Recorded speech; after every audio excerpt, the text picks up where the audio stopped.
September 29, 2024 ఆదివారం. ఇంకెరోజు మనం మదనపల్లి మార్కెట్లో టొమాటో స్టాక్ అంటే దిగుమతి నాచి మనం ఏ వాళ్ళలో తెలుసుకుందామండి. నేనుతో పోల్చుకుంటే దిగుమతి తగ్గిందా లేదా పెరిగిందా వేడని ఏ వాళ్ళలో తెలుసుకుందామండి. తెలుసుకునే ముందు ఛానల్ సబ్స్క్రైబ్ చేసుకోలేదా? ఇంకెందుకు ఆలస్యం, ప్లీజ్ లైక్ ప్లీజ్ సబ్స్క్రైబ్ చేసుకోండి. మీ కుడి చేతి పక్కనే సబ్స్క్రైబ్ బటన్ ఉంటుంది, సో సబ్స్క్రైబ్ చేయడం మర్చిపోతుంది. అలాగే లైక్ చేయడం మాత్రం మర్చిపోతుంది. ప్రస్తుతం దిగుమతి స్టాక్ అనేది ఏ విధంగా వచ్చి మాట్లాడుకుందాం. నేనుతో పోల్చుకుంటే ఈవెన్ అన్ఫోర్ తీసుకున్నా కూడా దిగుమతి బాగానే తగ్గింది.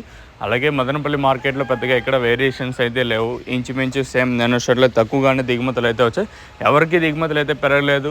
మనం దిగుమతులు పెరగాలంటే మరిన్ని డేస్ వెయిట్ చేయాల్సి ఉంటుందా లేదా ఆటోమేటిక్గా ఒక్కసారిగా పెరుగుతుందో మనకైతే ఐడియా లేదు. మరి చూద్దాము ఈ ధరలు అనేది ఏ విధంగా వెళ్తాయి చూడాలి.